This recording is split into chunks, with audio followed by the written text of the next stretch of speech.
We started talking about Daniel and the lion's den. What do you do when you're face to face with the lions? Yeah, you freak out? Freak out. We would. I would. I do. Today we want to share with you how to overcome the worry and the worries that we have in this life. There is an antidote to worry. But we all have proverbial lions in our life, things that we are face to face with that are difficult, that we have to learn how to navigate through. And so as we were talking about today's topic of overcoming worry, we started talking about Daniel and the lion's den. And you know, so often we think about these Bible stories that we've learned about, lots of us since we were children, and they're children's stories to us. At least that's how it is to me, where I've lost sight of the fact that these are real people In real time. in really scary situations, and they had to let go of their worries and start trusting that God had a plan. That's right. And he did, and he came through. And Yeah, so what are some worries that Daniel would have had? yeah, Well, we all know that, first of all, you know, he was told that he was not allowed to pray any longer. Prayer was a routine, a habit, and a really good habit in his life. Well, I'm sure Daniel had so many worries besides just whether or not he was going to continue praying, because if this was a life or death situation, he was faced with, if he continued to pray, then he would be brought to the king and he would be who knows what. Mm-hmm. But he knew that his life was on the line. So in that scenario, he decided that he was going to continue with his routine, with his prayer routine, and he was going to trust in God no matter what fears came his way. Mm-hmm. And I'm sure he had lots of other worries that weren't quite as astronomical as, you know, the facing death. I'm sure he worried about what other people would think of him as he continued to pray and disobey the new laws. I'm sure he worried about that. I'm sure he worried about, you know, his relationship with the king. I'm sure he worried about so many different things aside from just the imminent danger of like facing the lions, right? And then imagine the walk to the lion's den. Oh my goodness, I can't. Like, that's just, that isn't in our world, and it's hard to believe that that actually was a reality. Mm-hmm. But he had time to process that his life was ending, and he still had to trust God and not worry in the face of death. So when you and I think about worrying, you know, we have all these petty little worries that are niggling in our brains. And I say petty, they're not petty to us, but in light of Daniel's big worry, they are little.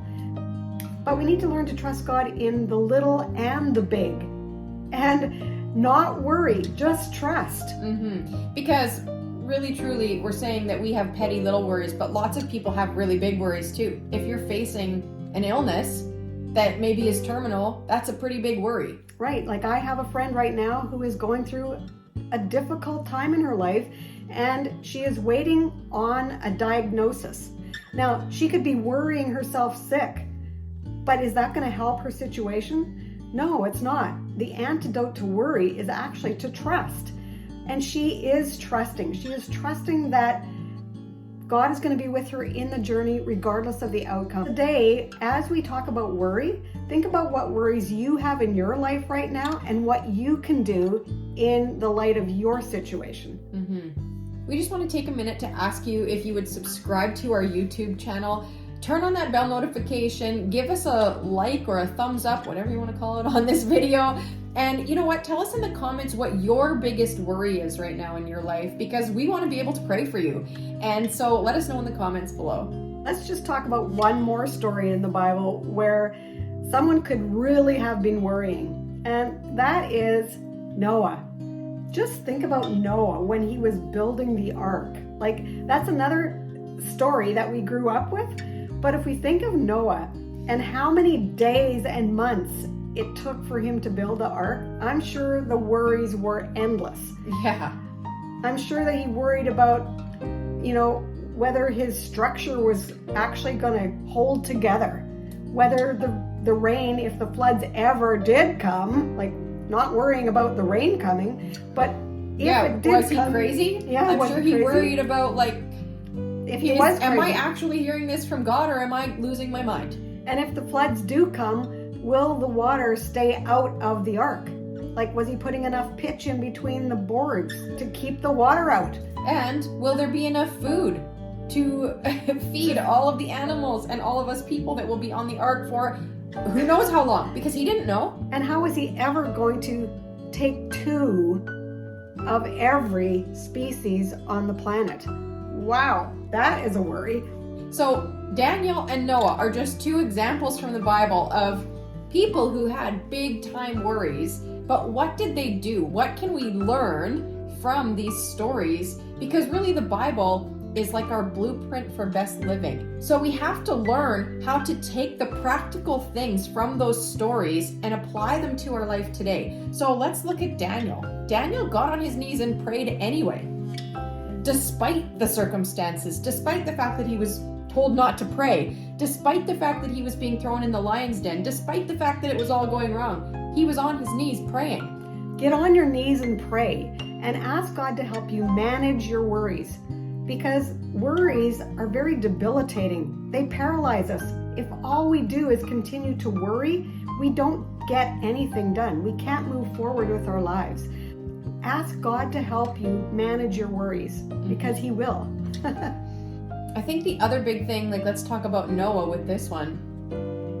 Despite all of the things that were happening, despite the evil that was going on in the world, I'm sure the people that mocked him like to no end, he trusted that God's plan was sovereign. He got this word from God. However it came to him, we'll probably never know, but God told him to go build an ark. And he probably questioned that many times, right? Why am I doing this? God, why should I do that? What's the plan? Why do I have to do that? Why can't there be an easier way? But he trusted in God's sovereign plan and he did it anyway.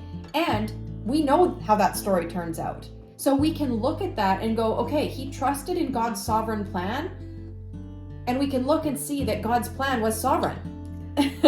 And so when we have these big worries in our life, we need to trust that God's plan is sovereign, and we might never see how it's going to work out, but we have to trust and believe that God's plans are good because we are told that they are. That's right. It's trusting and believing. We need to practice gratitude despite the circumstance that you're worrying about, because that takes our focus away from the worry. And I'm going to talk about my friend right now, because even in this difficult time while she's waiting for a diagnosis, that could be scary and she could be worrying, but she is focusing on the blessings in her life right now.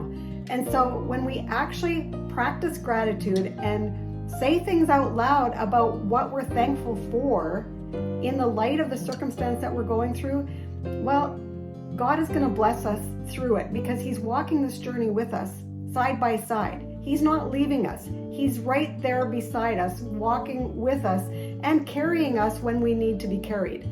So let's just focus on the fact that God is in the journey with us. If worrying is something that's paralyzing you, something that's, really bothering you to the point where you're actually becoming ill, it's time to talk to somebody.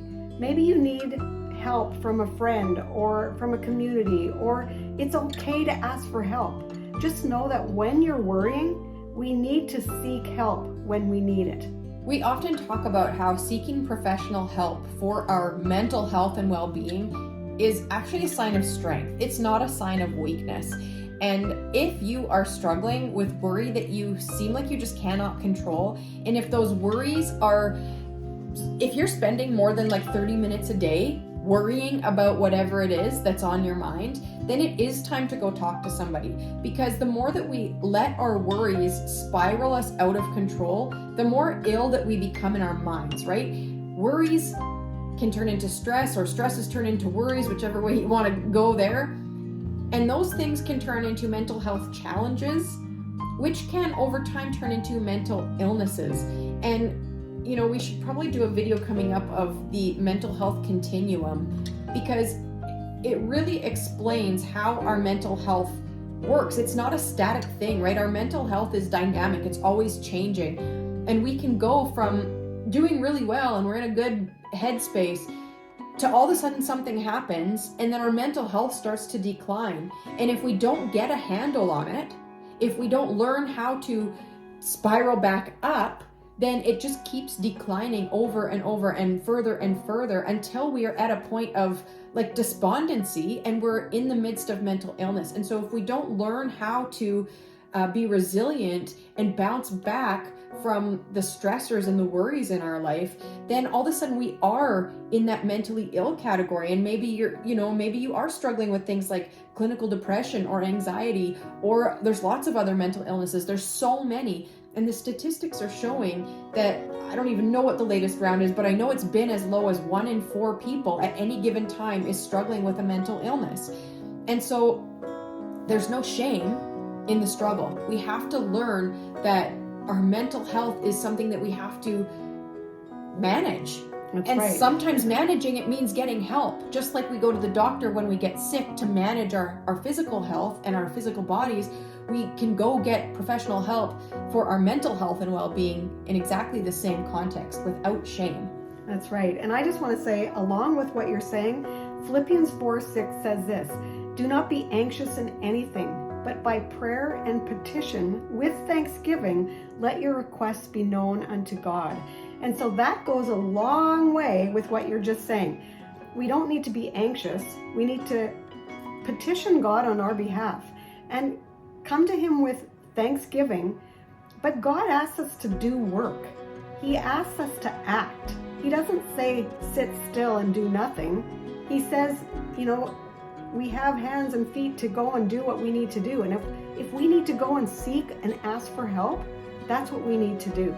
We don't have to be anxious about seeking help for our mental wellness. Mm-hmm.